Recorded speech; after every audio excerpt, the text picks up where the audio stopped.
जय जय जय जय ओम। ओम जय ओम जय जय जय जय ओम।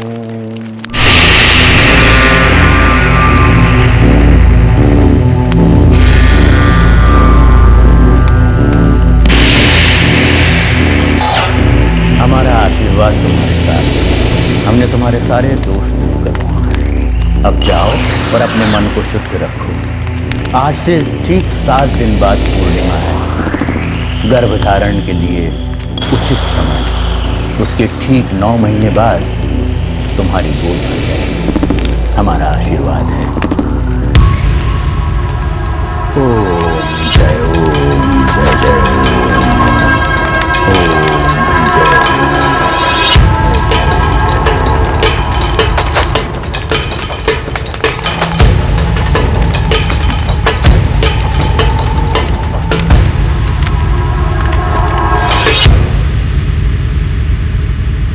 बाबा मुकुंद रोम रोम तक छल कपट में डूबा एक ढोंगी बाबा, पर फिर भी लोग उसके झांसे में आते रहे। एक गांव में पकड़ा जाता तो वो जमानत मिलते ही दूसरे गांव के मासूम लोगों को अपना निशाना बना लेता। ऐसे ही उसकी एक शिकार बनी 9 साल की स्मृति वेंकटेश।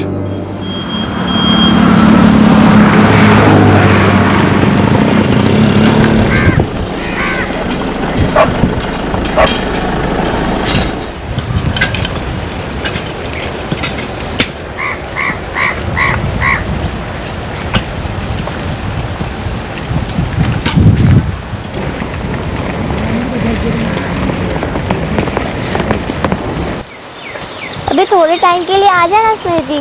आऊंगी पर शाम को, क्योंकि हमारा मुझे काम भी दिया करने को, तो वो खत्म कर जाऊंगी।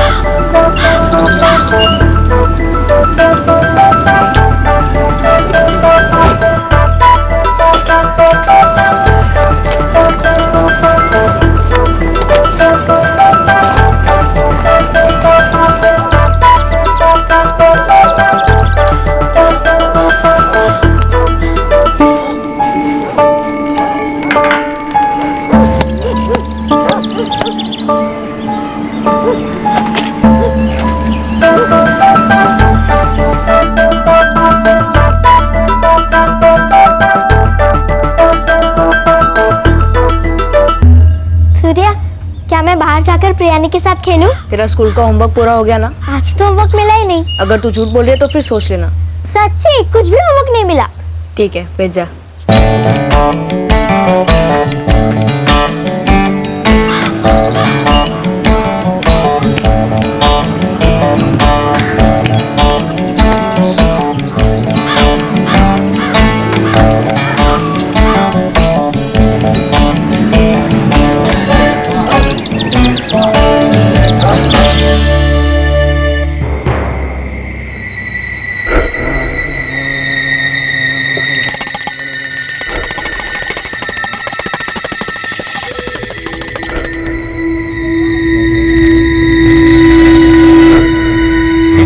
स्मृति अनंत सूर्या।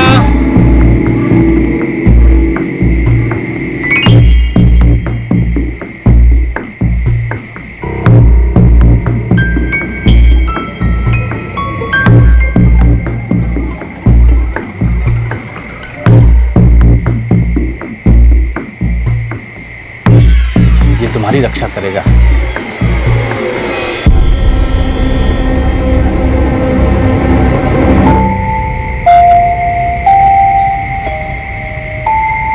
क्या हम स्मृति को कल छोड़ आए? हाँ ठीक है। कहाँ अप्पा? तुम्हारे अज्जी के घर। पर क्यों अम्मा? वहाँ अज्जी तुम्हारी ठीक से देखभाल करेगी बेटा।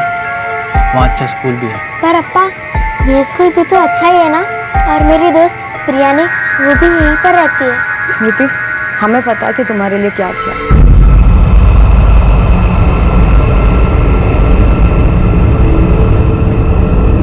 स्मृति अब कभी वापस नहीं आएगी?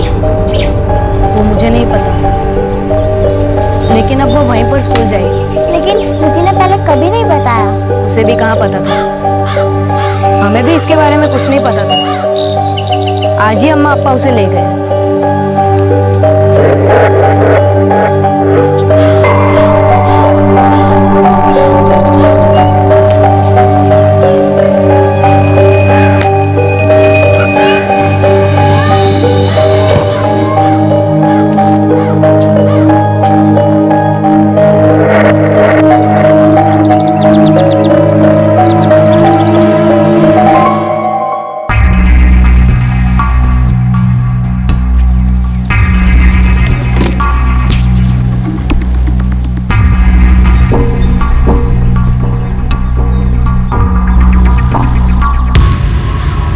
स्मृति,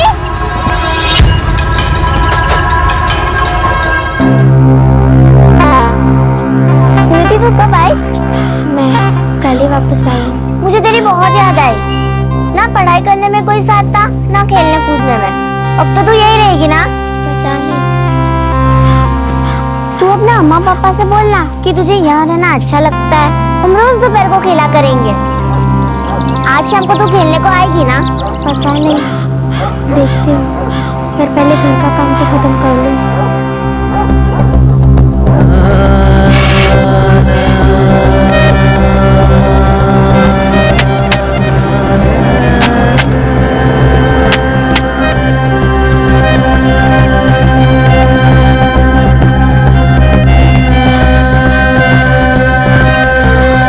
जा, तेरी बात। जल्दी जाना।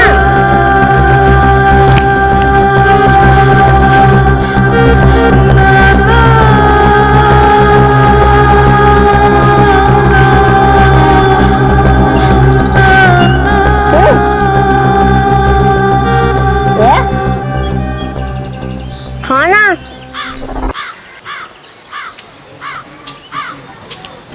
स्मृति, तू इतने चुप से क्यों हो गई है? नहीं तो तुझे अब यहाँ अच्छा नहीं लगता? ऐसी बात नहीं, मुझे तेरे साथ सूर्य और अरविंद के साथ ही रहना अच्छा लगता है। फिर क्यों जा रही है? मुझे भी वापस नहीं जाना।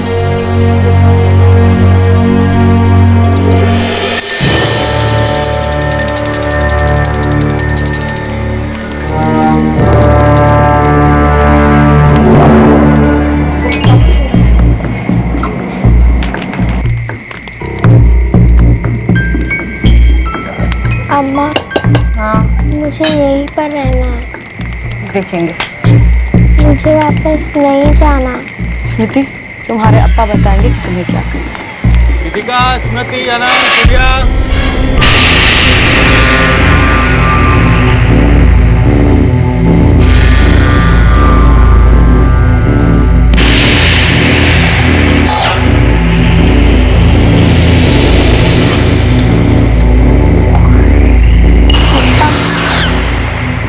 क्या मैं यहीं पर रह सकती हूँ? मुझे अनंत, सूर्या और प्रियानी की बहुत याद आती है।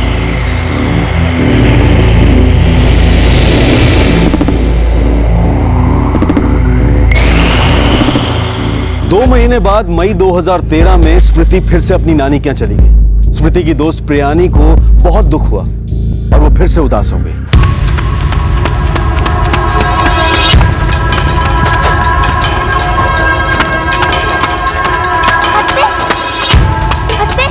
हाँ प्रियानी। स्मृति क्या दोबारा से चली गई? हाँ प्रियानी।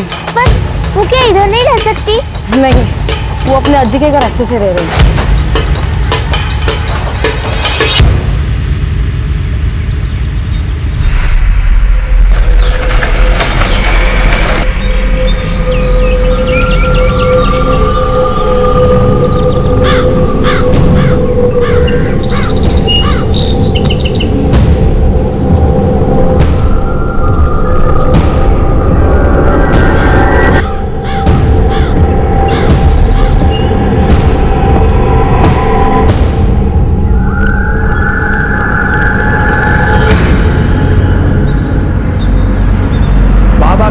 चमत्कार आपको धन्य कर देगा। आपके घर में सुख समृद्धि की बारिश होगी। 24 तारीख को बाबा का दर्शन करने जरूर आना। जय बाबा।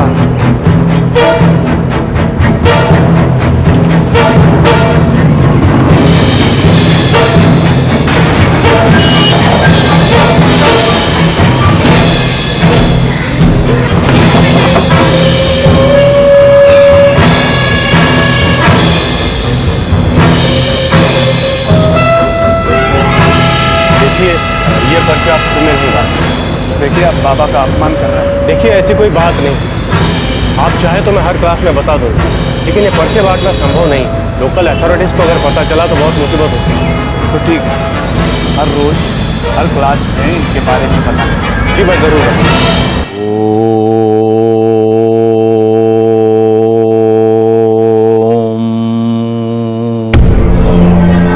जय जय जय जय जय जय जय जय।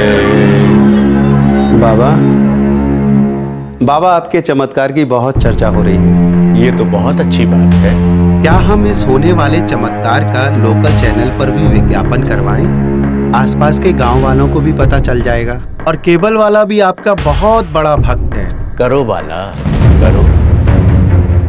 जितने अधिक लोगों का कल्याण हो उतना ही अच्छा है।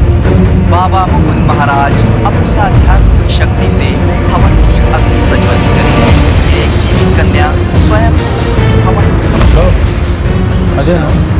ठीक है, आप बाबा गांव में चमत्कार करने वाले हैं। वो एक लड़की को हवन में डालने के बाद उसे फिर से जीवित करेंगे। ये पागलपने पे तुझे विश्वास है? बाबा के पास ईश्वर की दी हुई शक्ति है। एक मिनट, ये देखिए, पूरे गांव का फायदा होगा इससे। ऐसा लगता था कि बाबा के इस नए चमत्कारी हथकंडे के झांसे में पूरा बेलगातुंड गांव आ चुका था। ये पुनः जीवित करने का छलावा आखिर था क्या? ये क्या बकवास?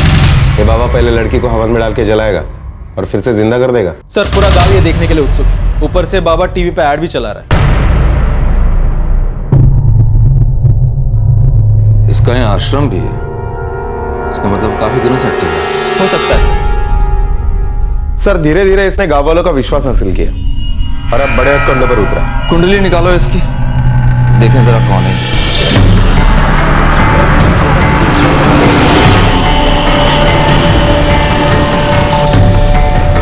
सलाम साहब, ये बाबा मुकुंद कोई साल भर से यहाँ पे है।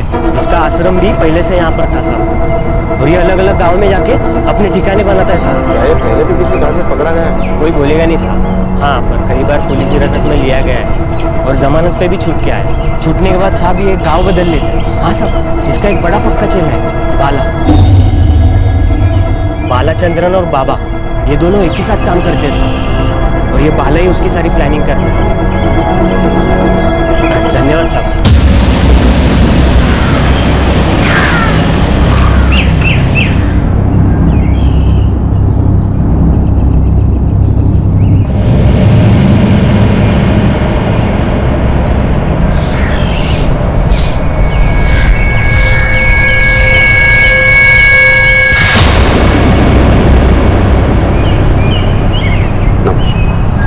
पूज्य बाबा जी अभी ध्यान में है, वो आपसे नहीं मिल सकते।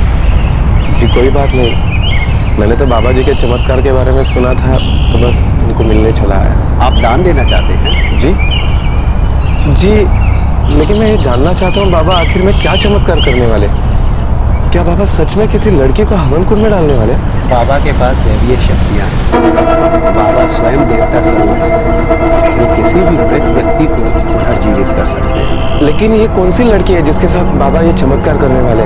देखिए, बाबा के बहुत सारे भक्त हैं। जो लड़की बाबा के प्रति सबसे ज्यादा आस्था रखेगी, बाबा उसी को अपना वरदान दे देंगे। लड़की को जिंदा करेगा? लगता है इसके पीछे कोई बड़ा रैकेट है। मुझे भी लगता है सर। आश्रम में लड़कियां हो सकती हैं। बाबा कोई और चक्कर नहीं हो सकता है सर। हमें तुरंत कुछ एक्शन लेना चाहिए। उस बाबा को गिरफ्तार करना चाहिए। वैसे भी वो जो कुछ कर रहा है वो कानूनन अपराध है। जुर्म। Let's go.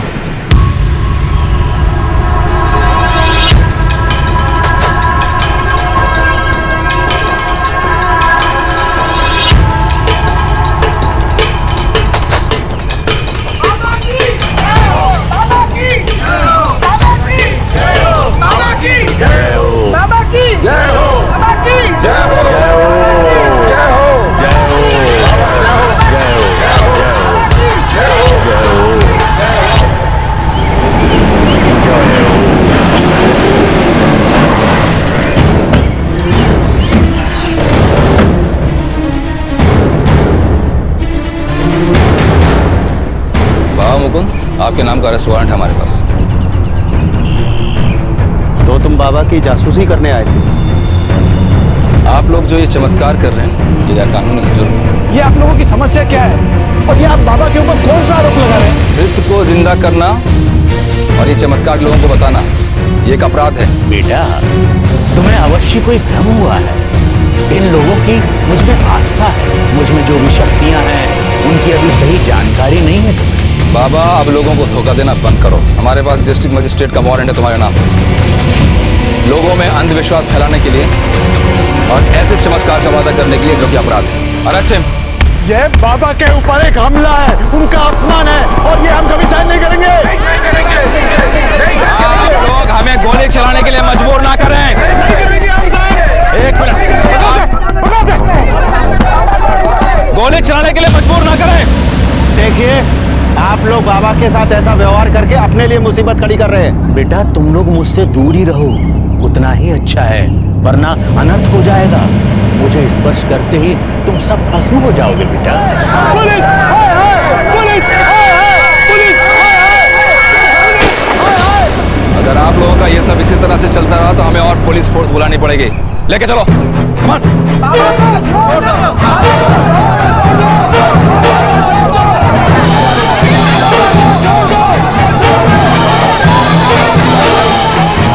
न्याय कर रहे हैं। अंदर फटाफट फटाफट जल्दी अंदर चलो।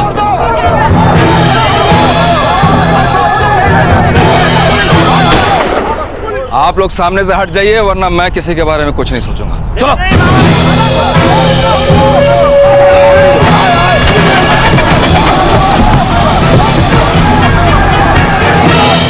ये लोग पुलिस स्टेशन आके बखेड़ा खड़ा कर सकते हैं। पास के गांव से एक्स्ट्रा पुलिस फोर्स बुलानी पड़ेगी। आप लोग हमारे साथ ऐसा करके और पाप कर रहे हैं। 24 तारीख को आइए और चमत्कार देखिए। उसका तो पता नहीं बाबा, फिलहाल तुम पुलिस स्टेशन चलो, हमारा चमत्कार देखो। बोल। बेटा, अवश्य तुम्हें कोई भ्रम हुआ है, किसी ने तुम्हें गलत दिशा में भटका दिया है। कहाँ है वो लड़की जिस पे चमत्कार करने वाला था? बेटा, मैंने कहा ना। बाबा, ज्यादा नौटंकी मत कर, चुपचाप बता दे वो लड़की कौन है और कहाँ है। अच्छी तरह बताया तो ढोंगी है। ऐसी अभद्र भाषा का प्रयोग पाप लगेगा। दे रहा हूं तुझे, सच बोल वरना तेरे लिए मेरा नहीं बना दूंगा। बताओ इसे, वो स्टेशन आ जाए। कौन थी वो लड़की जिसके साथ बाबा ये चमत्कारी ढोंग करने वाला था? क्या वो लड़की आश्रम में ही थी या वो लड़की कहीं और से आने वाली थी?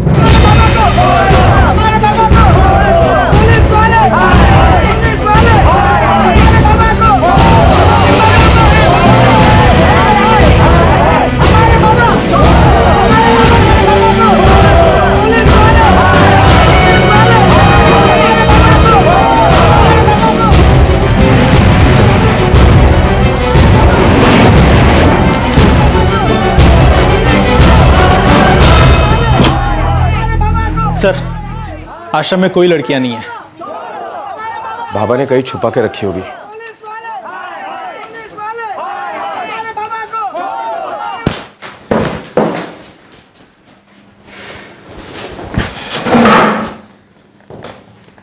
तेरा बाबा तो जाएगा ही जाएगा, साथ में तेरी भी हवा टाइट होगी। अब सच सच बता दे, सारा ढोंग क्या है? कोई ढोंग नहीं है साहब। उल्लू समझ रखा हम लोगों को, हाँ? तेरा बाबा के सच में मुर्दों को जिंदा कर देगा। सच बता, कहाँ है वो लड़की जिसको हवन के अंदर डालने का प्लान किया तुम लोगों ने? कौन सी लड़की साहब? ये बाबा के भक्त। रॉड लाओ। नहीं साहब, नहीं साहब। बताता हूँ साहब। साहब, हवन के पास एक चिता है साहब, लकड़ियों के ढेर के नीचे से साहब सुरंग खोदी गई है।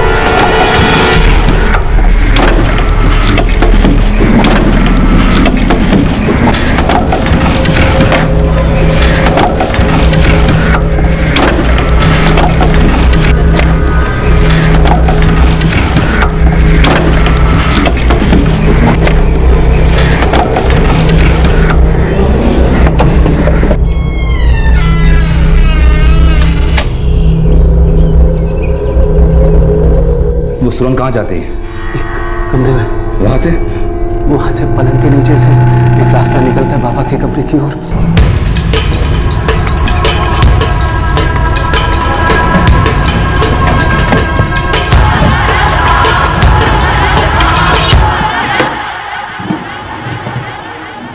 वो सीढ़ियां बाबा के कमरे तक ले जाती हैं।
अब जाकर समझ में आया सर, इस बाबा का चमत्कार क्या है।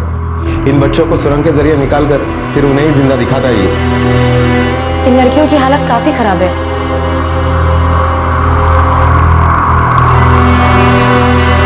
हॉस्पिटल चेकअप कराना होगा। जी सर। लोगों को पाप लगेगा। अरे कहाँ लेकर जा रहे हो तुम लोग मुझे? मैं तुम सबको श्राप दूंगा, तुम सब लोग नरक में जाओगे। ऊपर ईश्वर बैठा है, वो सब कुछ देख रहा है। ये फ्रॉड बाबा चुप, तेरी पोल खुल चुकी है। अब मुझे ये बता कि तू जो करतब करने वाला था वो कैसे करने वाला था? और ये तीनों लड़कियां कौन है? वो मेरी भक्त हैं, मेरी पूजा करती हैं, तेरी तरह नहीं है। मैं तुझे श्राप दूंगा, श्राप। पहले तू मेरा तो इंस्टेंट श्राप ले ले।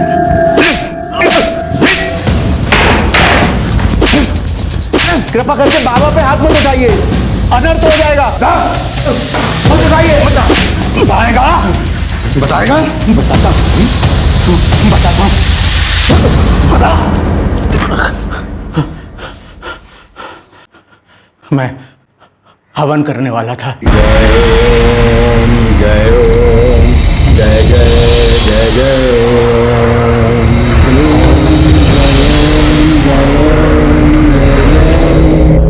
एक लड़की को लकड़ियों पर लिटाकर फिर उसके ऊपर से चिता बनाने वाले थे। जय जय जय जय जय जय जय जय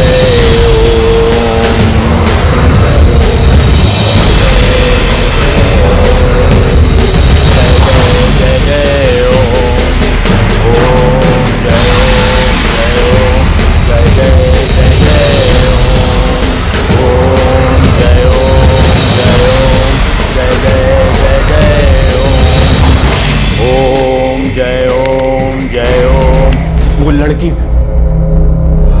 नीचे से निकल जाती। ऐसा करने के लिए हमने उसे पहले से सिखा रखा है।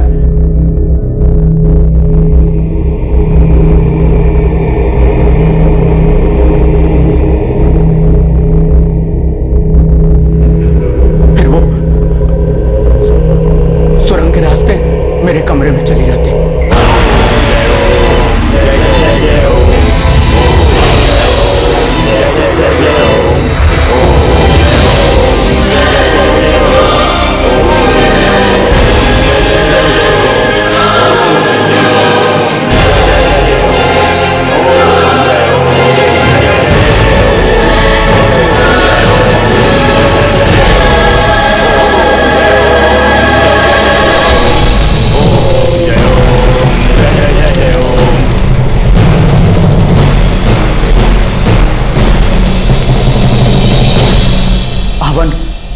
फिर भी चलता रहता। जय जय जय जय ओम जय जय जय जय ओम। वाला मेरे कमरे में चला जाता और लड़की के चेहरे और बदन पर कालिक लगा देता ताकि लगता कि लड़की चल गई है और दोबारा से जिंदा हो गई है।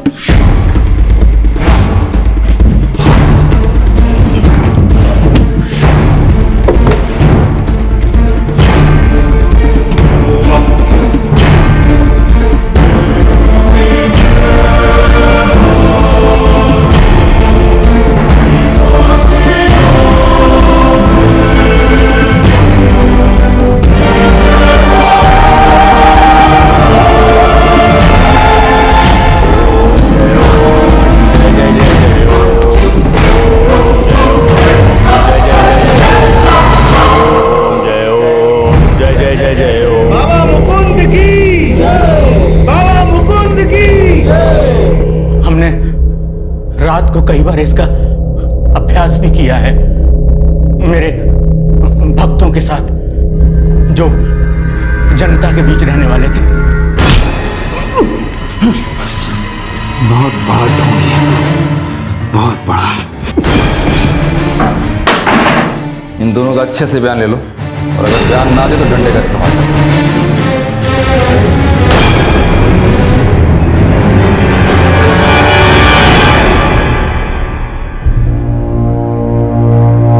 सर ये स्मृति वेंकटेशन है, ये श्रीजा है और ये पद्मा। सब ठीक है, कोई चोट वगैरह का निशान नहीं है, पर काफी वीक है।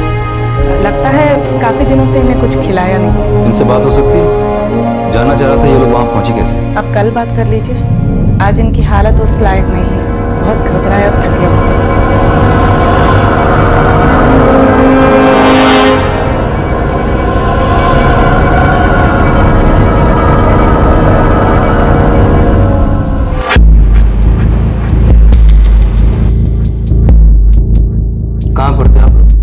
मैं देव प्रभुशाला में पढ़ती थी। मैं भी वहीं पढ़ती थी। और स्मृति तुम कहाँ पढ़ती थी बेटा? मैं रगवाड़ा गांव की रहने वाली हूँ। बेटा तुम यहाँ कैसे पहुँची? क्या हम स्मृति को कल छोड़ा है? ठीक है। मेरे पापा ने मुझे यहाँ छोड़ा। मुझे वापस अपने घर जाना, अपने अम्मा पापा और भाइयों के पास।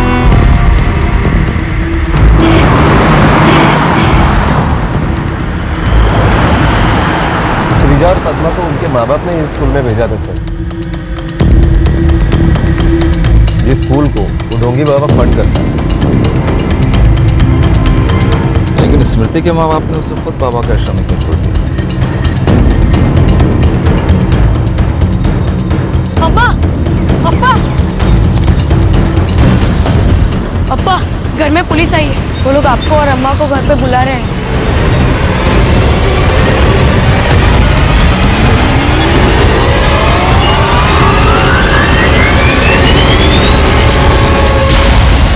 क्या हुआ साहब? स्मृति तुम्हारी बेटी? जी साहब। वो हमें एक फर्जी बाबा के आश्रम में मिली है। उसको लेके कोई झूठा चमत्कार करने वाला था वो। उससे उसकी जान को खतरा था। अयो देवरे, वो वहाँ कैसे पहुँच गई साहब? तो तुम्हें नहीं पता वो वहाँ कैसे पहुँची? नहीं साहब। हाँ, तुमने तो उसको उसकी नानी के यहाँ भेजा। जी साहब। यही कहानी बनाई हुई है तुम लोगों ने।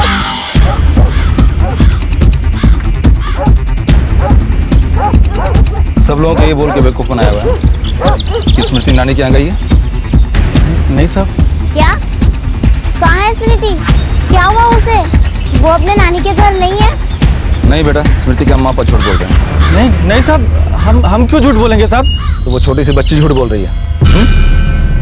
तुम दोनों ने खुद उसे ढोंगी बाबा को सौंपा था।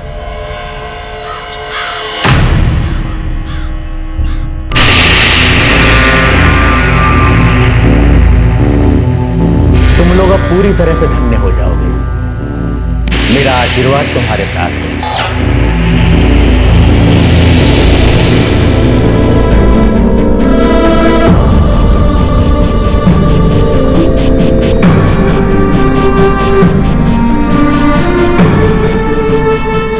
अपना वादा पूरा किया गीतिका। मेरा आशीर्वाद तुम्हारे साथ है।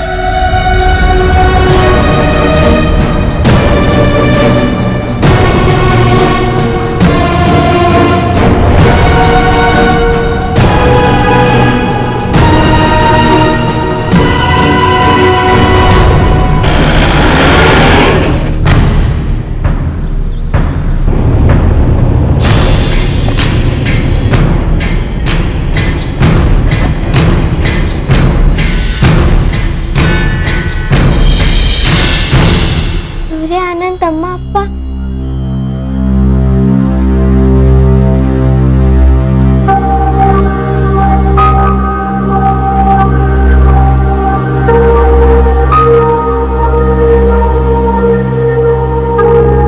स्मृति के माता पिता उसे देखकर खुश नहीं हुए। आखिर में उन्होंने मान ही लिया कि वो ही स्मृति को ढोंगी बाबा के आश्रम में छोड़कर आए थे। लेकिन उन्होंने अपनी बच्ची के साथ ऐसा क्यों किया? वो सिर्फ 9 साल की थी जब तुम लोगों ने उसे ढोंगी बाबा के आश्रम में छोड़ दिया। ये सोचा भी नहीं कि उसके साथ कुछ भी हो सकता है आश्रम में। क्यों छोड़ा स्मृति को आश्रम में? साहब, हमें अपना एक वचन पूरा करना था साहब। कौन सा वचन?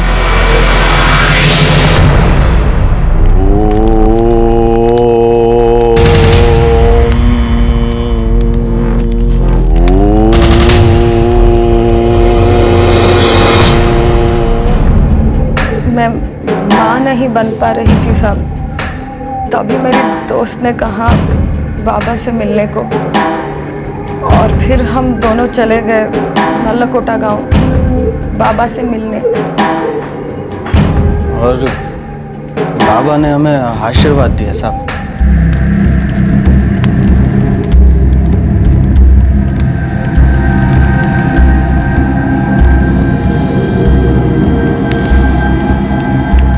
एक दोष था जिसके कारण तुम मां नहीं बन पा रही थी। मैंने उस दोष को नष्ट कर दिया है।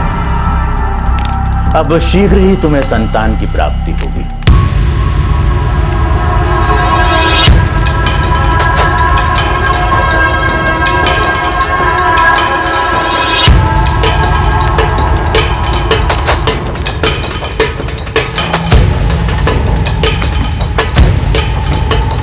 मैं समझ सकता हूं तुम लोग गरीब हो, इसलिए मैं तुमसे दक्षिणा नहीं लूंगा, परंतु तुम लोगों को मुझे एक वचन देना होगा। बच्चे के लिए हम कुछ भी कर सकते हैं बाबा। जब तुम लोगों को दूसरे संतान की प्राप्ति हो, उसे तुम मुझे दे देना। यही मेरी दक्षिणा होगी। तुमने बाबा को दूसरा बच्चा देने का वादा किया था। इस बात को 12 साल गुजर चुके। तुम्हारे 3 बच्चे हैं। अब स्मृति के साथ ऐसी बेवकूफी करने की क्या जरूरत थी? ईश्वर में भक्ति और श्रद्धा रखने के बाद भी हमारा समय ठीक नहीं चल रहा था साहब।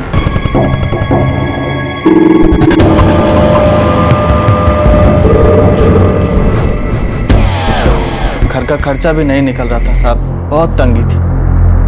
हमें कुछ समझ में नहीं आ रहा था साहब, इसलिए हम 2 साल पहले फिर से बाबा से मिलने चले गए। तब वो श्रीगतपुरा आए हुए थे।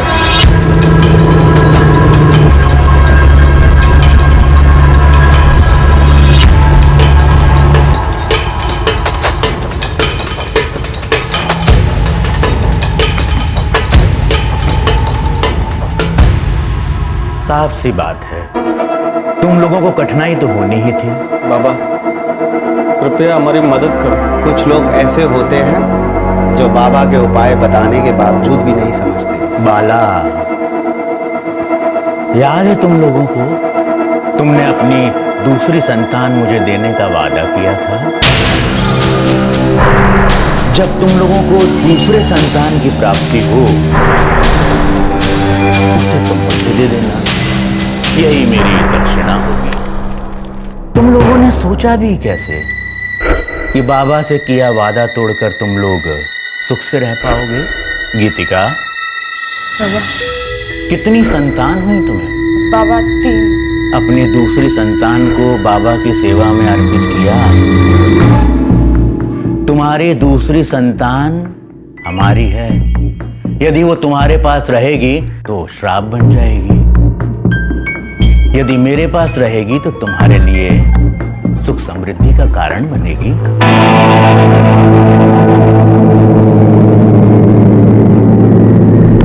तो अपने सुख के लिए तुम लोगों ने उसे अपनी बेटी दे दी।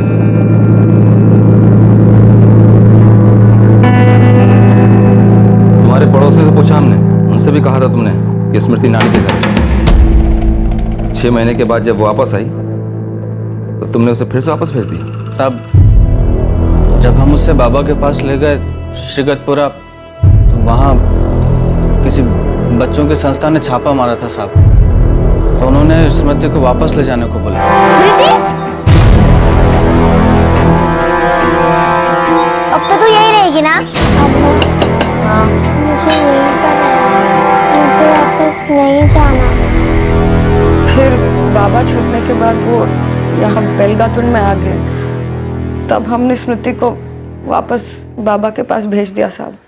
अत्ते, हाँ प्रियानी, स्मृति क्या दोबारा से चली गई? हाँ प्रियानी। बाबा धोखेबाज है, ढोंगी है। तुम्हारी बच्ची सिर्फ 9 साल की है। दोबारा अपनी बच्ची के साथ ऐसा मत करना। साहब, अगर हम स्मृति को अपने साथ ले जाएंगे तो हमारे जीवन में कभी भी सुख समृद्धि नहीं आएगी साहब। देखो, बाबा की सारी बातें बकवास है, झूठी है। अपनी बच्ची को अपने साथ रहने दो। तुम लोगों को बहुत याद करती है वो, अपने भाई को, अपने दोस्तों को। तुम लोगों के साथ रहना चाहती है, उसे भी बाकी बच्चों की तरह जीने दो।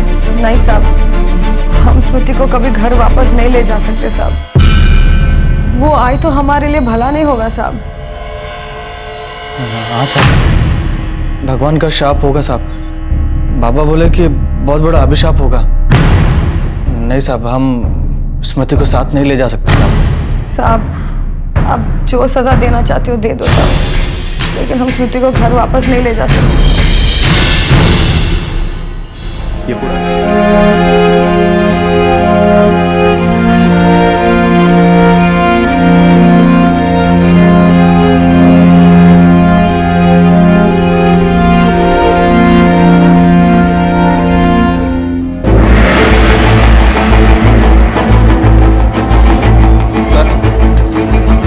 बाबा का और उसके चेले का काला चिट्ठा मिल चुका है। सर, इस बाबा मुकुंद का असली नाम रंगराजन मुकुंद है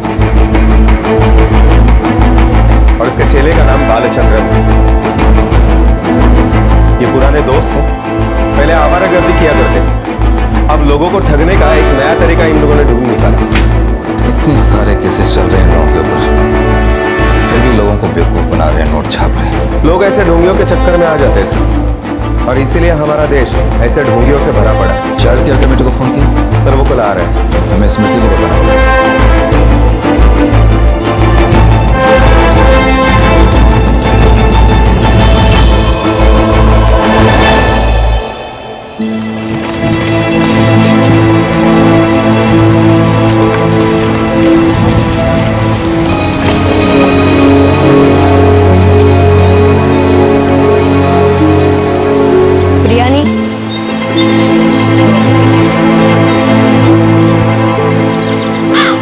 स्मृति कहाँ है? वो आई नहीं? एक कमेटी है, चाइल्ड केयर कमेटी, कल सुबह आ रहे हैं तुम्हें लेने। अच्छा लगेगा तुम्हें? पर मेरे अम्मा अब्बा कहाँ हैं? मुझे उनके पास जाना है, अपने भाइयों के पास जाना है। मैं घर जाना चाहती हूँ। देखो बेटा, फिलहाल तुम्हें चाइल्ड केयर कमेटी के देखरेख में रहना होगा कुछ दिन, और मैं वादा करता हूँ तुम खुश रहोगे वहाँ, कोई तकलीफ नहीं होगी। लेकिन क्यों? मेरे अम्मा अब्बा है ना, वो रखेंगे मेरा ख्याल। मुझे उनके पास ही जाना है।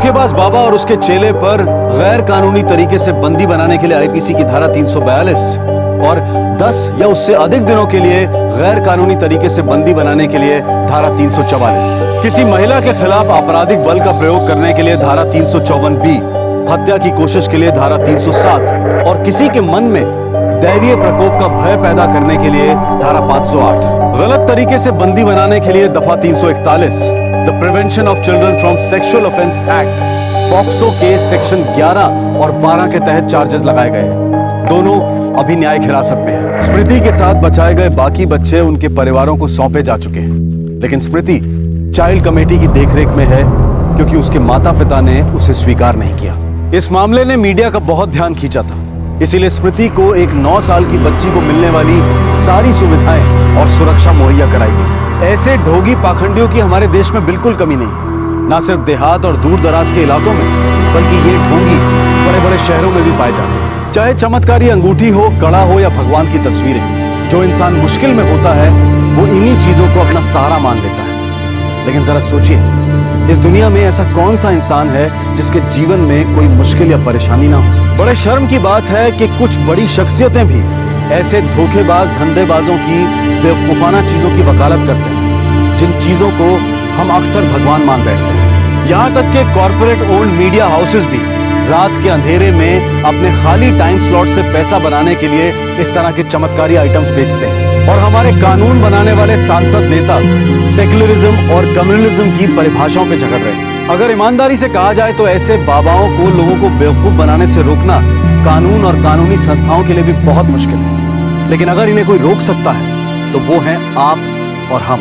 जब हम इन्हें बढ़ावा नहीं देंगे, अपने बच्चों को कुतर्की अंधविश्वास नहीं सिखाएंगे जिन्हें हम अपनी जिंदगी का हिस्सा मान बैठे, बुरी नजर का टीका, बिल्ली का रास्ता काटना, शगुन अपशगुन, अच्छा समय बुरा समय, लकी नंबर, भाग्यशाली दिशा जो सुख समृद्धि लाएगी, अगर हम ये सब बंद नहीं करते तो कृपया अभागी स्मृति के लिए हम मगरमच्छ के आंसू ना बहाएं।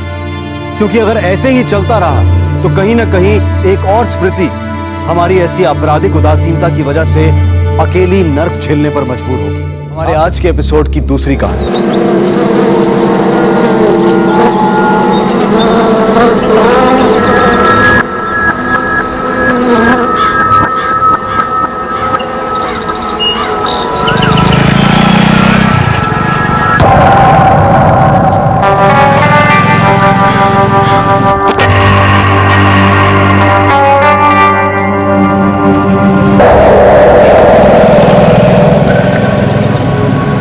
राजू, ये तो तुम्हारे बाबूजी का वकील है ना, अवधेश जी, सब कुशल मंगल तो है ना? अर्जुन भैया, अरे हो अर्जुन भैया, बड़े अरे यार इतनी मुश्किल से तो आग लगी थी तो आगे चल रहा। अरे हमने वो वकील को देखा, क्या नाम है उसका, अवधेश के बाबूजी फिर खेत निपटाने के चक्कर में तो नहीं है? तुम बौखला कह रहे हो, उनके बेटे ये तभी को मिलेंगे और किस माई के लाल में दम है जो हमारे हक पे आगे डाले। फिक्र मत करो बाबूजी, हमको बेदखल नहीं कर सकते।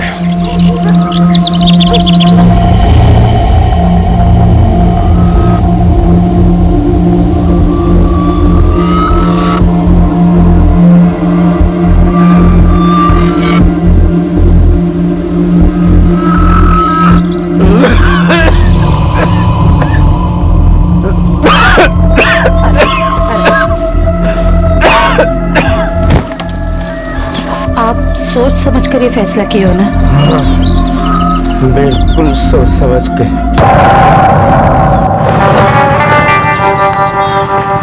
लो, वकील साहब भी आ गए। पिंकी, वकील साहब के लिए कुर्सी लाना।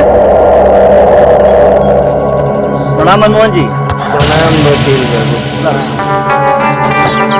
रेनू को बोल दे चाय रख दे। वसीयत बना दी है, सुना हूँ।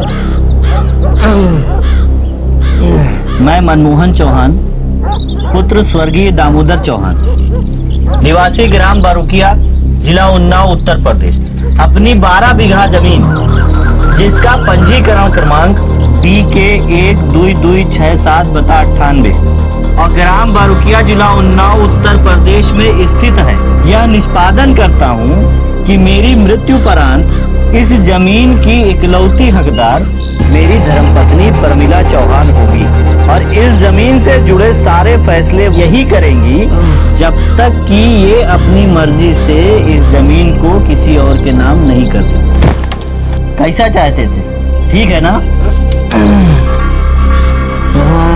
काका चाय। कैसी हो रानी बिटिया? हम ठीक है काका। आप ठीक से सोचे है ना, हमारे 2 बेटे हैं, उनके नाम कुछ नहीं लिखा, वो चुप रहेंगे का? घर सर पे उठा लेंगे वो। हमने सब सोच समझ लिया। ये जमीन अगर इनके नाम हमने कर दी तो या तो ये सब बेच खाएंगे या आपस में लड़ मरेंगे। निकम्मे कहीं के। प्रमिला, तुम जानते हो ना हमारी 2 बेटियां भी, और बेटियों को शादी विवाह के समय ये जमीन ही काम आएगी। तुम्हारे बेटों की नीयत खोटी है और वो खोटी रहेगी, कभी नहीं बदलेगी।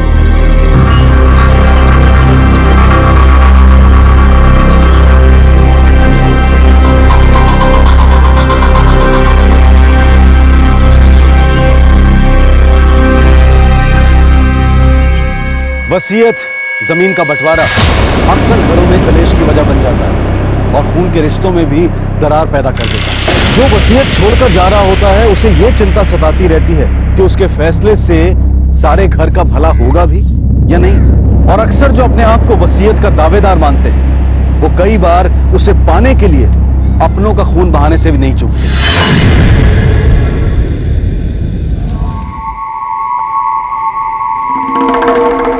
ये सब कहा है अम्मा? बाबूजी 12 के 12 बीघे तुम्हारे नाम कर गए। तो क्या खराबी है? सिफारिश तो हमें ना अम्मा, जमीन तो भैया और हमारे नाम होनी चाहिए। तो हम तुम्हारी अम्मा नहीं है का? सही है अम्मा, पर बापू क्या सोच रहे थे? उनके बाद तुम्हें घर से बाहर निकाल देंगे हम। तुम्हारे बापू ने ऐसा तो कभी नहीं कहा। जाने तो अम्मा, हम जानते नहीं है का। बाबूजी ने हमेशा ही हमें नहीं कमा सकता, तभी तो जो एक हमारा हक था वो भी हमें देकर नहीं गए। अगर तुम्हें ऐसा लगता है तो उनकी सोच गलत साबित करके दिखाओ। थोड़ा जिम्मेदारी उठा। और अर्जुन, तुम तो शादीशुदा हो। क्या ले रही तू? डाल। तनिक जिम्मेदारी दिखा। तुम्हारी दोनों बहनें रेनू और पिंकी का ब्याह भी करना है। अरे अम्मा बस बकवास सुन करो, जब देखो ताई देती रहती हो। आखिरकार जमीन हमें मिलने वाली है, पर बाबूजी ने जो किया है ना वो अन्याय है हमारे साथ। कोई अन्याय नहीं किया बेटा। आखिर खेत की सारी उपज तो इसी परिवार में आएगी और तुम ही तो परिवार हो। तुम तो बड़े और फिर राजू, तो फिर तुम काहे इतना बिगड़ रहे हो? ठीक है, धोखा किया गया हमारे साथ। बड़ी भर तो इज्जत नहीं है, ना रत्ती भर भरोसा है। देखो अम्मा, हमारी इतनी सी फिक्र है ना, तो जमीन हमारे नाम कर दो, क्योंकि हमें देखभाल करनी है उसकी। हम तुम्हारे बाबूजी के फैसले के खिलाफ कुछ नहीं करेंगे। आखिरकार ये जमीन तुम्हारे पास ही तो आएगी। फिर तुम दोनों अभी से इतना झगड़ा काहे कर रहे हो?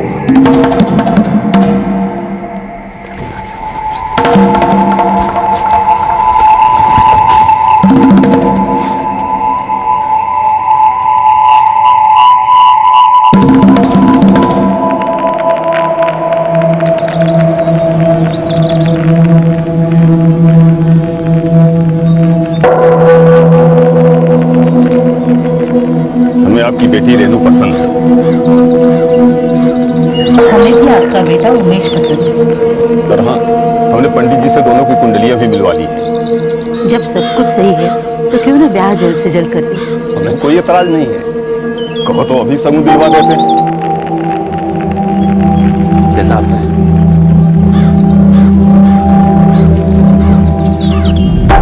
पिंकी, हाँ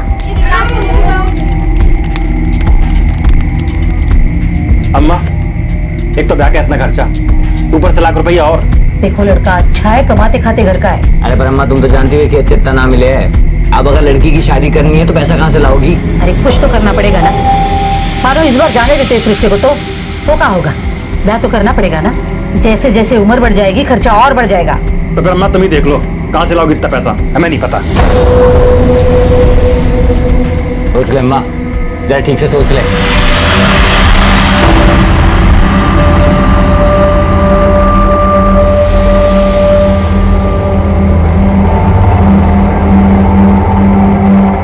एक लाख बड़ी रकम नहीं है प्रमिला जी, मगर ब्याज ज्यादा होगा। आप तो जानती हैं आजकल बैंक के ब्याज बहुत ज्यादा है, और पैसे जमा करो तो बैंक ज्यादा ब्याज देती नहीं। हम जानते हैं किशनलाल जी, पर क्या करें, और कोई चारा भी तो ना है। इतनी पूंजी भी नहीं है कि दोनों का ब्याह करा सके। अब जवान बेटी घर में बिन ब्याही रखे तो घर की इज्जत मिट्टी में मिले। वो तो परलोक सिधार गए, अब जो भी करना है हमें करना है।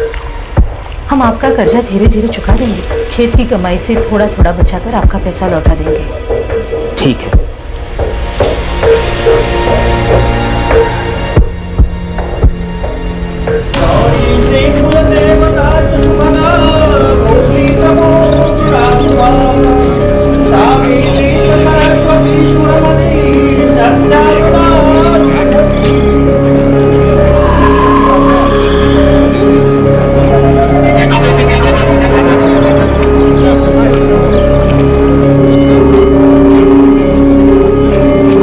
अच्छा खर्चा किया है शादी में जीजा जी।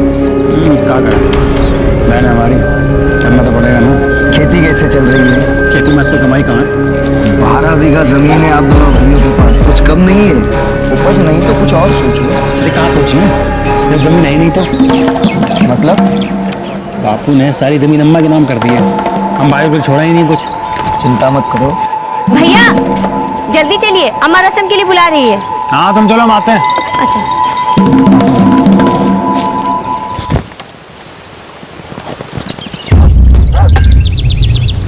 अरे विमला बेटी कैसी हो? विमला जी हैं घर में? हाँ हाँ आप बैठिए, हम बुलाते हैं। कोई बात नहीं, आजकल में मुझे पैसे लेने तो आना ही था। सिर्फ चिंता की बात यह है कि और देर होती जाएगी तो ब्याज बढ़ता जाएगा। पता है किशनलाल जी, आगे चल के ऐसा ना हो कि ब्याज इतना बढ़ जाए कि आप उसे चुका ही ना पाए। आखिर यही तो मेरा व्यापार है, इसी काम से तो मेरा घर का चूल्हा चलता है। आप भरोसा रखिए किशनलाल जी, हम आपके पूरे पैसे सूद समेत लौटा देंगे। जानते हैं आपसे 2 महीने मांगे थे और 4 महीने बीत गए, फिर हम लौटा देंगे। ठीक है, आप कहती हैं तो।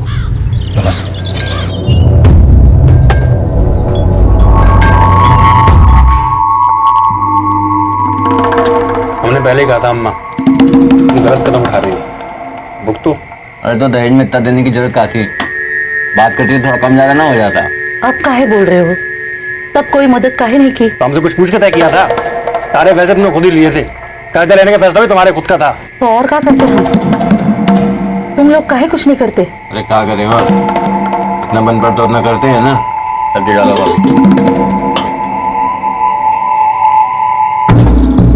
विकास, विकास चल अंदर चल, नहा ले बेटा। विकास अले अले अले, कहाँ चले कहाँ चले? आज नहा ले, पहले नहा ले मेरे बच्चे।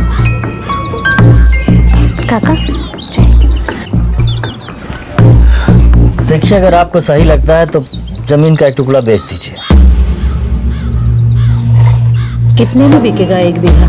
50-60 हज़ार रुपये तो मिल ही जाएगा, और हो सकता है 75 में भी निकल जाए। कोई खरीदार होगा तो बताइएगा, आपकी नजर में कोई है तो।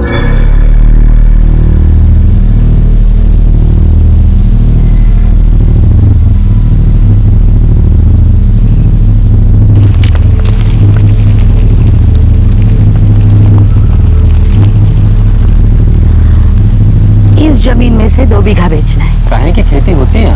चावल उगता है। चावल? ये तो जमीन बहुत बंजर है। अरे बरसात होने दीजिए फिर देखना, अभी तो फसल काटे हम। लेकिन माता जी 90,000 तो बहुत ज्यादा है। पर यही तो दाम चल रहा है ना।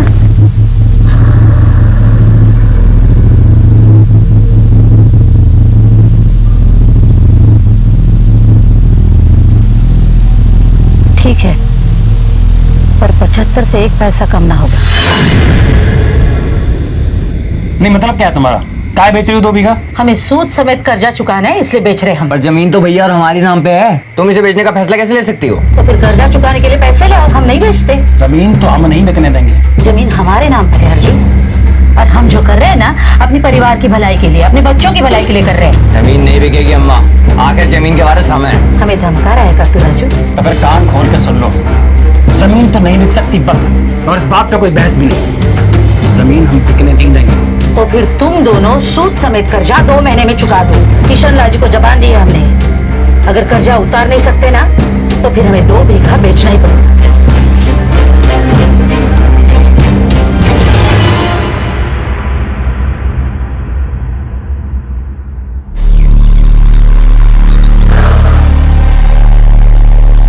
हमें अम्मा को ये सौदा करने से रोकना होगा। तो भैया कर्जा चुकाने के लिए इतना पैसा लाएंगे कहाँ से? अरे जमीन हमारी है, पहले बाबूजी धोखा दे गए, अब अम्मा दे नहीं। आज 2 बीघा बेचिए, कल 4 बेच देंगे, धीरे धीरे पूरी जमीन हाथ से निकल जाएगी, हमारे हिस्से में कुछ आएगा ही नहीं।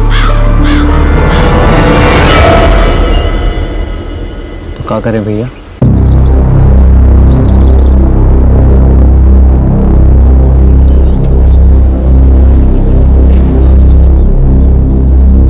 अम्मा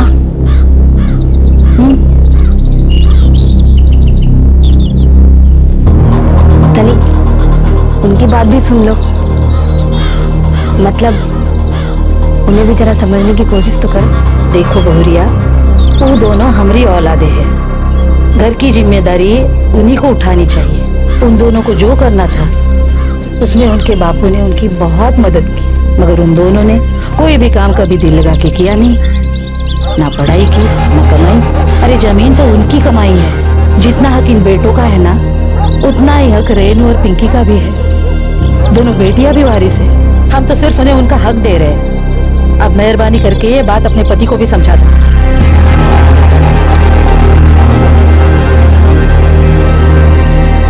सुनते हो, अम्मा मान ही नहीं रही, वो कल बेरलपुर जा रही है जमीन के सौदे के कागजात पूरे करने।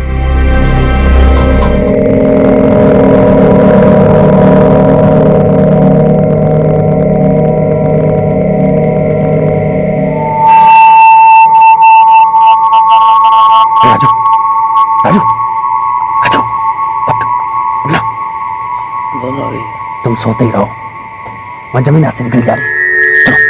चलो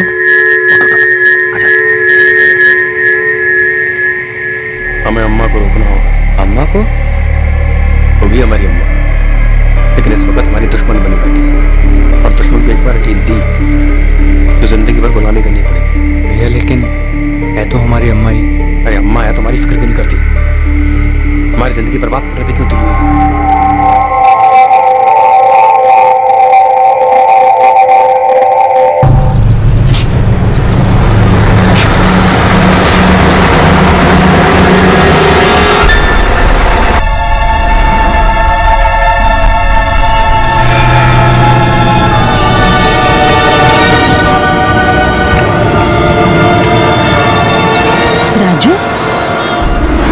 अर्जुन, हम तुमसे कहे थे अम्मा, जमीन तो नहीं बिक सकती। हमने तुम्हें 2 महीने दिए, पर तुम तो हाथ पे हाथ धरे बैठे रहे। अब और कोई चारा नहीं बचा, जमीन तो बेचनी पड़ेगी। जमीन नहीं बिकेगी मतलब? जमीन नहीं बिकने देंगे। अपनी अम्मा को मारोगे?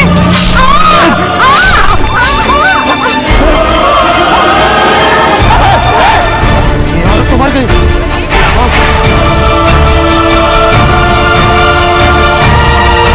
जिस जमीन पर वो अपना हक समझते थे, उसके लिए 2 बेटों ने अपनी मां की हत्या कर दी। लेकिन क्या अब ये जमीन उनकी हो जाएगी?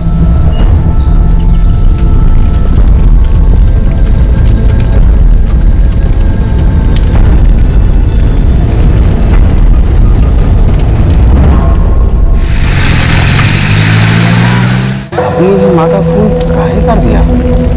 ऐसी बात की, माँ के नाम सारी जमीन कर दी, बेटों को कुछ दिया ही नहीं। अम्मा भी तो अड़ी हुई थी।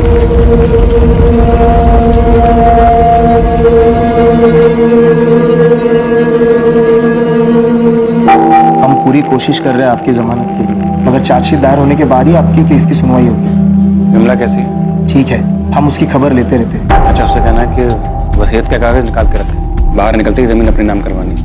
हम सब संभाल लेंगे। वैसे भी अब तो जमीन के असली हकदार आप और राजू ही हो, अब कोई छीन नहीं सकता जमीन हमसे। कानूनी तौर पर भी आप दोनों ही हकदार हो।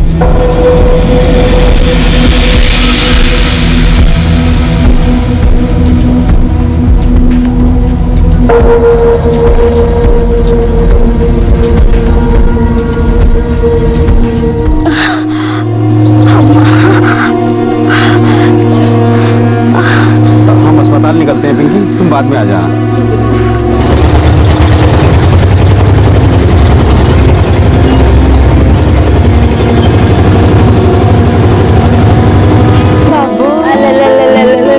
बाबू बाबू, ये देख तेरी छोटी बहन आई है।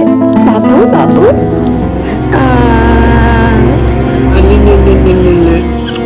बिल्कुल शक्ल तुम पे गई। विकास बाबू क्या हाल है? अरे डर कहाँ रहे हो? बाबूजी जल्दी से वापस आ जाएंगे, ठीक है? सुनो, नाम क्या रखना है बिटिया का? नाम ज्योति। ज्योति कैसा आएगा? अच्छा है। क्या कहते हो राजू? अच्छा भैया। अच्छा विमला, जमीन के कागजात संभाल कर रख दिए हैं ना? हाँ हाँ, सब अच्छे से रखा है।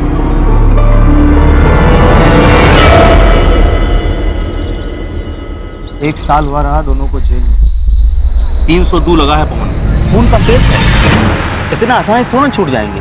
मुकेश जी, आप ही कुछ जतन करो। देखो कोशिश करेंगे ही, बाकी भगवान के हाथ में है। नहीं नहीं मुकेश जी, ऐसे मत कहो। 8 महीने हुए हमारी बहन को बिटिया हो। अर्जुन जीजा है हमारा, बेटी से खेलने को तरस गया है। पवन तुम परेशान मत हो, हम कुछ करते हैं, जल्दी कीजिए।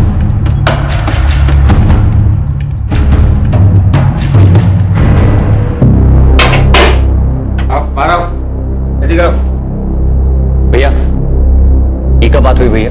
तुम्हारी जमानत करा दी और हमका जेल में सड़ेंगे? अरे राजू तुम परेशान काहे हो रहे हो? हैं? अब हम है ना बाहर, तुमको अंदर नहीं रहने देंगे। जरा जल्दी करो भैया, हमें भी बाहर आना है। हाँ हाँ तुम चिंता मत करो, देखो कैसे फट से तुमको बाहर निकलवाते हैं। चलते हैं।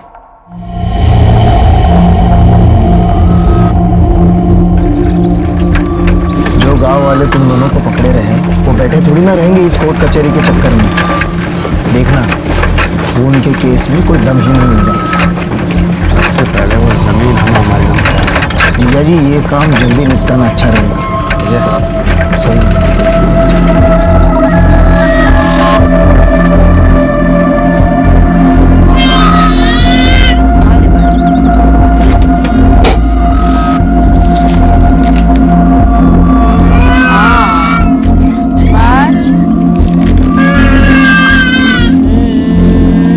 विमला, मामा बाबूजी का मौत का प्रमाण पत्र किधर है? हाँ वो वही अलमारी में ही तो था।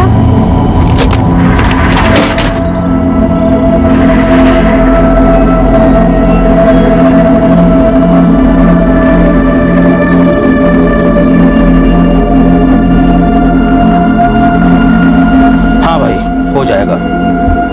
कुल 12 बीघा जमीन है, 6 तुम्हारी और 6 राजू की। वकील साहब एक काम और करवाना है। क्या? अच्छा भाई लोग चलते हैं। अरे गोविंद। हाँ राजू बोल। हमारे काम करोगे क्या? हाँ? जरा बारुकिया गांव का एक चक्कर लगाओ। हाँ हमारा बड़ा भाई अर्जुन, उसे कह देना मिलना चाह रहे। ठीक है अब जाएंगे तो, लेकिन अब कुछ दिन बाद जाएंगे। वो क्या है ना, बड़ा दिन बाद निकले ना यहाँ से, इसीलिए चलते हैं। पीछे वाली कैबिन में पानी लगाओ फटाफट, चलो।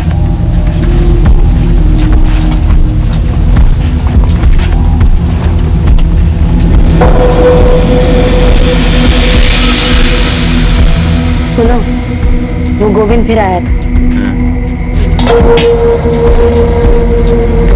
कहा था कि देवर जी को आपसे मिलना है। चले जाएंगे, जमानत नहीं होगी तो हम क्या करें? हमारी जान के पीछे खड़ा हुआ। बहुत मुश्किल हो रहा है। क्यों? खुद तो 5 महीने हो गए छूटे हुए, बाहर क्या खा रहे हो? हमारे लिए तुमसे कुछ ना हो रहा? खून का मुकदमा है, कोर्ट की सुनवाई में बहुत खर्चा आता है। अरे वाह भैया वाह, क्या बात कही तुमने। तुम्हारा साला पवन पैसे वाला, तो खुद तो जमानत पे छूट गए हो तुम। भैया एक बात याद रखना, खून हम दोनों ने मिलके किया है और वो आधी जमीन हमारी है। कैसी कड़वी बातें कर रहे हो राजू? हम कोई मना किए तुमसे? मना नहीं किए तो छुड़ा दो हमें। अरे यार तुम समझते नहीं हो, हमारी रिहाई के चक्कर में सुबह शाम चक्कर लगा रहे हैं, पैसा भी पानी की तरह बह रहा है। तुम्हें बताओ कहाँ से लाए इतना पैसा? सोचे तुमसे बात करेंगे, पर पता नहीं भैया तुम्हारी समझ में आएगा कि नहीं आएगा। क्या बात? अगर पैसा हाथ में हो ना तो तुम्हारी जमानत होने में टाइम नहीं लगेगा। सिर्फ तुम चाहो तो तुम्हारी जमीन का थोड़ा सा हिस्सा बेच देते हैं, हाथ में पैसा आ जाएगा, तुम्हारी जमानत हो जाएगी। अरे भाई है तुम्हारे, हम भी चाहते हैं तुम जल्दी आओ बाहर।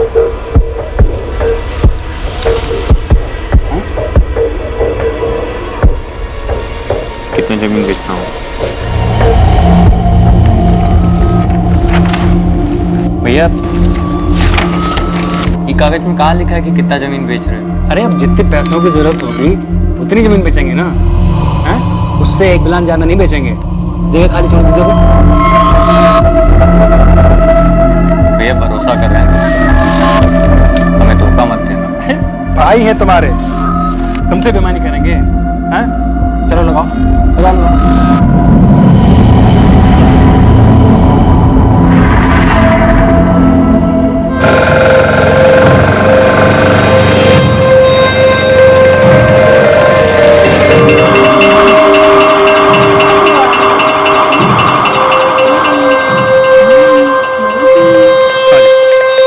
विमला, गर्मा गर्म खाना लगाओ।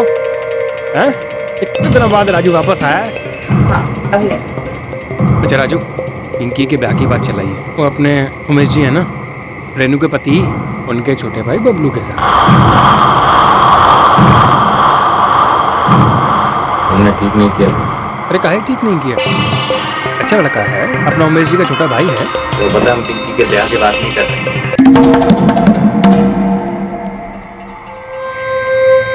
तुमने हमारे हिस्से की 2 बीघा जमीन हड़प ली। क्या मतलब झड़प ली? बताया नहीं था। जमानत के लिए जमीन बेचनी पड़ेगी। और बेची किसको? विमला भाभी के नाम करवा दी। देखो राजू, तुम्हारी जमीन कोई खरीद नहीं रहा था, ठीक है? और जमानत के लिए पैसे की जरूरत थी, तो बिमला के भाई पवन से ले लिए थे और उसने जमीन खरीदी और बिमला के नाम कर दी। खूब घुमा घुमा के बात कर रहे थे। 12 में से 6 बीघा तुम्हारे नाम, 2 भाभी के नाम, और हमारे हिस्से क्या है? ये 4 बीघा। अच्छा, आपने जेल से छुड़वाया कुछ नहीं? हाँ, अब तो तुम्हारी ये चाल नहीं समझ में आई ना, लेकिन अब समझ में आ रहा है सब। तुम पे जो है अनाप शनाप इल्जाम लगा रहे, लेकिन याद रखो भैया कि हम दोनों हैं भाई भाई और रहते एक छत के नीचे, समझे? तुमको बोला था ना पानी देने के लिए, सुनाई नहीं देता है।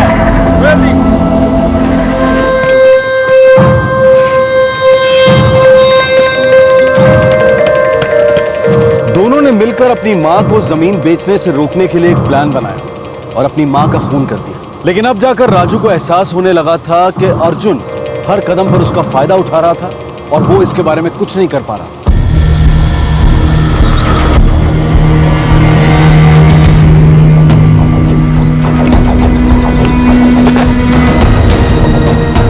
सच कहें राजू, इस काम में मन नहीं लगता है। ठीक है, जमीन हमारे नाम हो गई, लेकिन ऊपर इतनी नहीं जमीन की आजकल। और तुम बांटे भी जमीन को ऐसा हो कि हमको भी कुछ नहीं मिलता। अरे तुमको कौन सा ज्यादा मिलता है? कभी कभी सोचते हैं कि सब छोड़ छाड़ के लखनऊ चले जाएं। बड़ा शहर है, यहाँ से ज़्यादा कमाई होगी, पर फिर लगता है कि घर बार है, बाल बच्चे हैं, कहाँ लेके भटकते रहेंगे। काम जाने क्या होगा।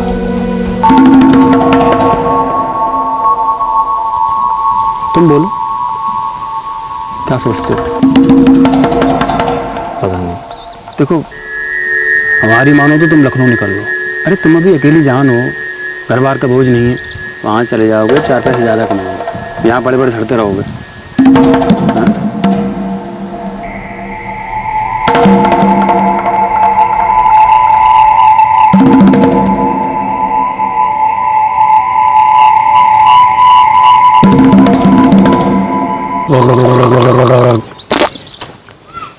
और भैया हम तो कह रहे हैं सही कर रहे हो तुम, लखनऊ में बतेरे काम हो गए, अब देखो कैसे पैसा आता है तुम्हारे पास। हम सोच रहे हैं रात ही निकल जाए। क्या बताएं राजू, तुम जा रहे हो अच्छा तो नहीं लग रहा है, लेकिन जीवन सुधर जाएगा तुम्हारा। अब अच्छे से जाओ, काम धंधा करो, पैसा वैसा कमाओ, 2 महीने बाद वापस जरूर आ जाना। पिंकी का ब्याह है और 2 महीने तक कुछ हुआ तो ठीक है, नहीं तो घर का भागा जा रहा है।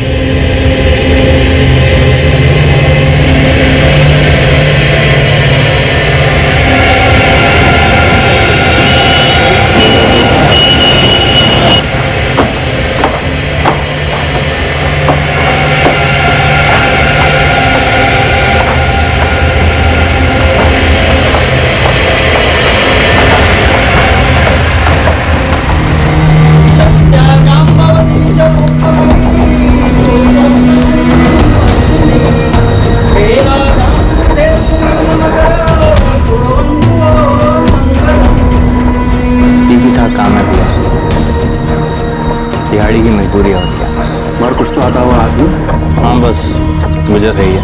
अरे तो अच्छा है तू निकल गया यहाँ से। अब यहाँ तो सब वैसा ही है राजू, कुछ ना बदला।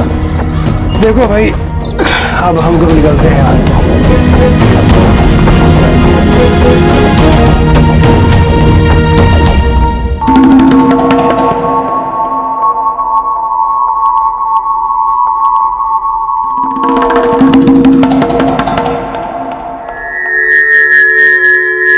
चलिए ये हो गया, अब इसे रजिस्ट्रार ऑफिस ले जाइए और सौदा पक्का समझिए।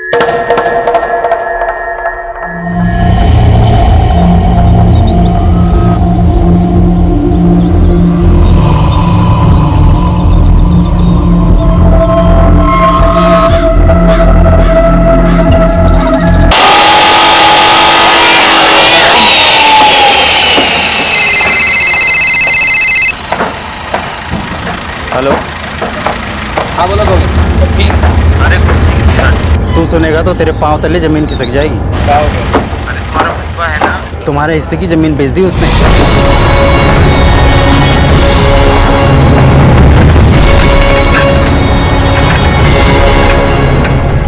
अरे बात सुन मेरी। अरे बात सुनने को बचा क्या भैया, धोखा दिया तुम हमें। अच्छा तुम्हारी जमीन पड़ी पड़ी सड़ रही थी इसलिए बेच दी, तुम्हारे भले के लिए, और तुम्हें बताने वाले थे। अच्छा एक तो हमारे पीछे से हमारी जमीन बेच दी, 2 महीने हो गए इस बात को, 2 महीने को कब बताने वाले थे? भैया देखो, इस जमीन के लिए हम अपनी माँ से लड़ गए थे और तुमने हमारी जमीन हमसे पूछे बिना बेच कैसे दी? अरे राजू अभी तक पूरा पैसा नहीं मिला है इसलिए नहीं बताया। फिर झूठ, अब तक तो हमारा हिस्सा हजम कर गए होगे तुम। हजम कर गए, हजम कर गए। ये ले, ये सौदे के शगुन के पैसे हैं, ठीक है? जब से मिले यहीं पड़े हैं, हाथ नहीं लगाया हमने। अरे पूरा पैसा नहीं है, पूरा पैसा आना बाकी है, जब आएगा तुमको दे देंगे। कितना है? 50,000 है। 50,000? कितने का बेचे हो हमारा जमीन? 50,000 बीघा। 6 साल पहले जब अम्मा बेच रही थी तब तो 75,000 बीघा मिल रहा था।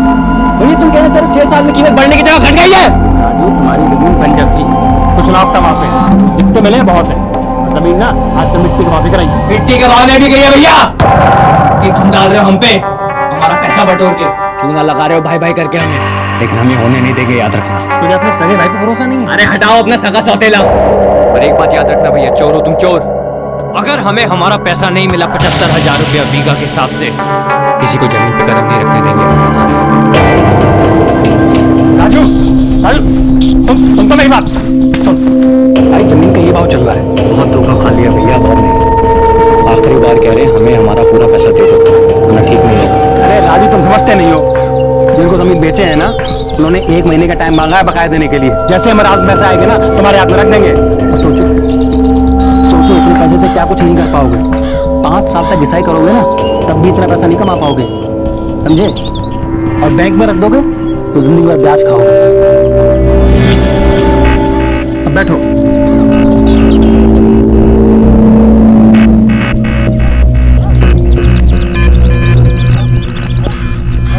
और तुमको काहे लगता है कि हम तुमको धोखा दे रहे हैं? सगे भाई है ना तुम्हारे।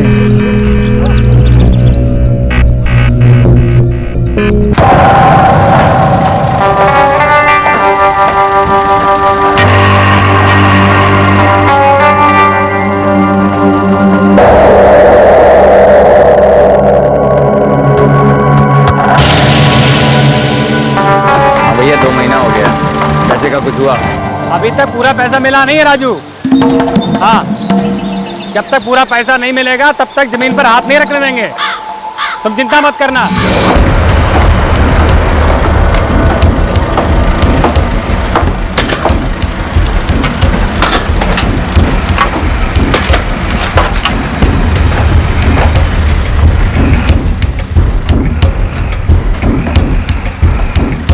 भैया क्या हुआ और कितना इंतजार करें? अरे भैया हम भी तो वही कर रहे हैं। मगर पैसा आएगा जरूर, इस बात का विश्वास कर सकते हो। अरे अपने पैसा ऐसे ही जाने देंगे क्या? क्या हुआ? पैसा नहीं है क्या? कहता और इंतजार करो। मनीष तुम हमारे साथ गाँव चलोगे? हाँ चल सकते हैं, पर क्या काम है?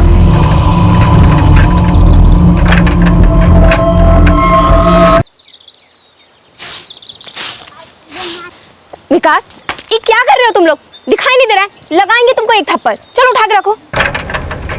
हाँ ये रुक। राजू भैया अरे प्रणाम। पिंकी तुम यहाँ? हाँ, परसों ही आए हैं, हफ्ते भर के लिए। अच्छा अच्छा, बढ़िया किया, बहुत दिन हो गए थे। ये हमारे दोस्त है। नमस्ते, आइए अंदर।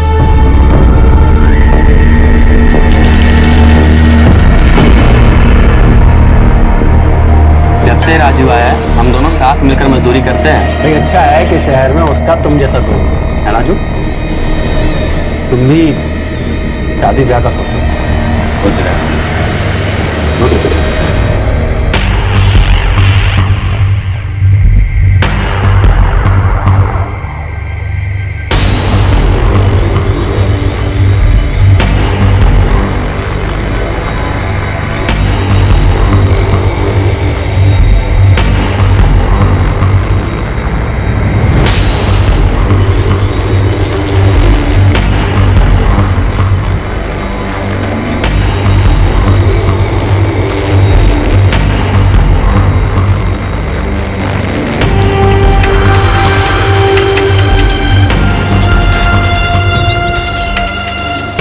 जमीन देख रहे हो जहाँ बाढ़ लगी है तो हमारी।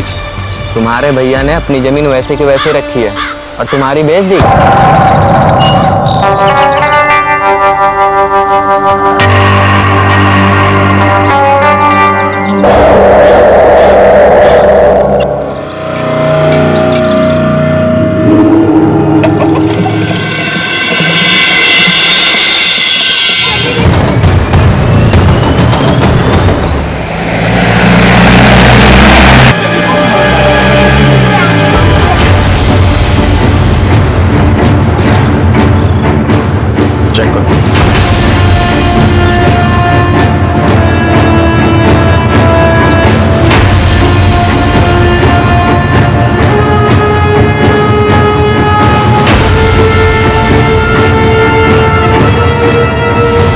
सर घर में तो कोई नहीं है मगर किसी ने अलमारी लूटी है।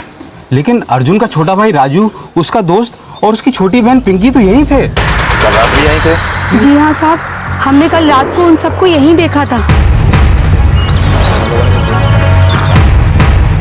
साहब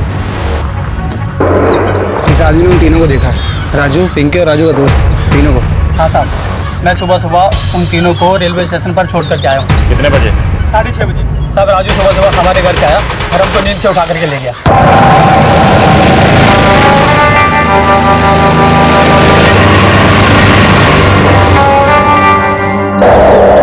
सर अभी 8:15 बजे हैं और अगली ट्रेन 9 बजे की है। चलो स्टेशन चलते हैं और तुम भी हमारे साथ आओ, उन्हें पहचानने में तुम्हारी जरूरत पड़ेगी। चलो।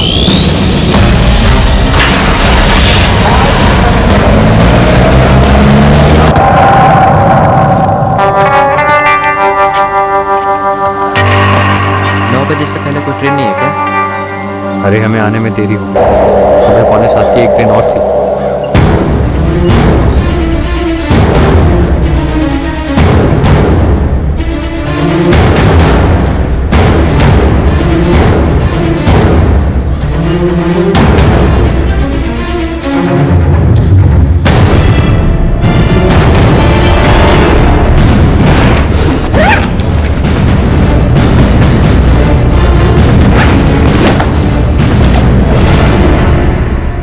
सर जमीन के कागजात पर अर्जुन चौहान और विमला चौहान का नाम लिखा है और पासबुक पे भी उन्हीं का नाम है। और सर ये राजू 2007 में अपनी ही मां के खून के केस में पकड़ा गया था और उस खून में उसका साथ दिया था उसके बड़े भाई अर्जुन ने। साफ है तुम्हारे और तुम्हारे भाई के बीच जबरदस्त झगड़ा हुआ था। भाई ने धोखा दिया जिसके चलते तुमने उसके पूरे परिवार को मार डाला। क्यों किया ऐसा? बोल। उसने धोखा दिया था हमें, हमारी जमीन बेच दी, हमसे पूछा तक नहीं। सारा का सारा पैसा भी हड़प गया था वो। मनीष तुम हमारे साथ गाँव चलोगे? हाँ चल सकते हैं, पर क्या काम है? उसने हमें धोखा दिया मनीष। इस जमीन के लिए हमने अपनी सगी माँ को मार डाला ताकि जमीन हमारे नाम हो जाए, और उसने हमें जेल में सड़ाया। हमारे हिस्से के 6 बीघे में से 2 बीघे ले लिए। हम यहाँ पे कमर तोड़ के मेहनत कर रहे हैं और उसने हमारी बाकी की बची ज़मीन भी बेची, पैसा भी खा लिया। फ़ोन करते हैं तो कहते हैं इंतजार करो। हम उसको मार के उसके हिस्से का 8 बीघा जमीन बेच देंगे, 1 लाख रुपए का।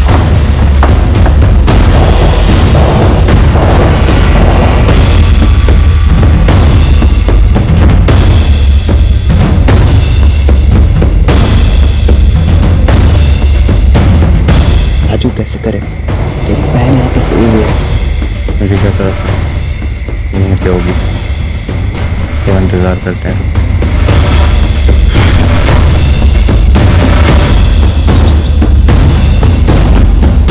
मनीष, आज रात काम करना होगा। कैसे? तेरी बहन जा रही है क्या?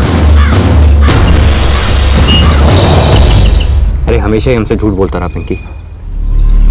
पहले कहता था कि जमीन हम दोनों की है, जब जेल से निकला ना सब सोच समझ के निकला था।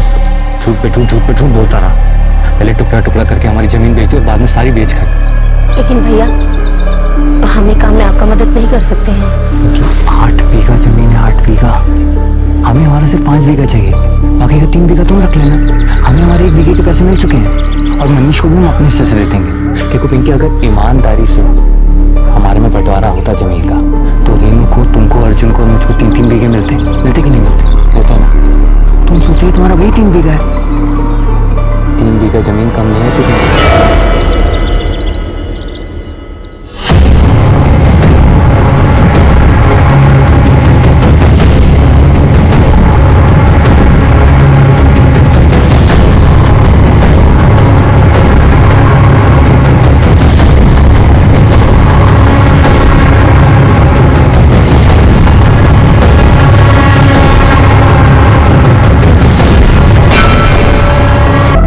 किसके हिस्से आएगी वो जमीन?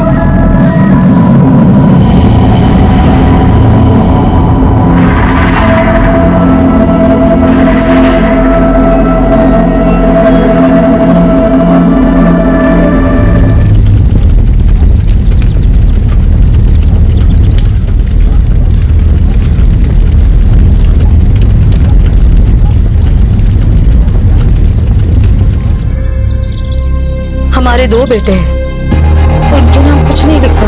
वो चुप रहेंगे का? घर सर पे उठा लेंगे वो। ये जमीन अगर इनके नाम हमने कर दी तो या तो ये सब बेच खाएंगे या आपस में लड़ मरेंगे। निकम्मे कहीं के। तुम्हारे बेटों की नीयत खोटी है और वो खोटी रहेगी तभी नहीं बदलेगी। राजू, पिंकी और मनीष को आईपीसी की धारा 302 के तहत हत्या के लिए और 201 के तहत सबूत मिटाने के लिए हिरासत में लिया गया है। केस की चार्जशीट दर्ज हो चुकी है। कुछ महीनों बाद पता चला कि बर्थ सर्टिफिकेट के हिसाब से जुर्म करने के समय मनीष नाबालिग था।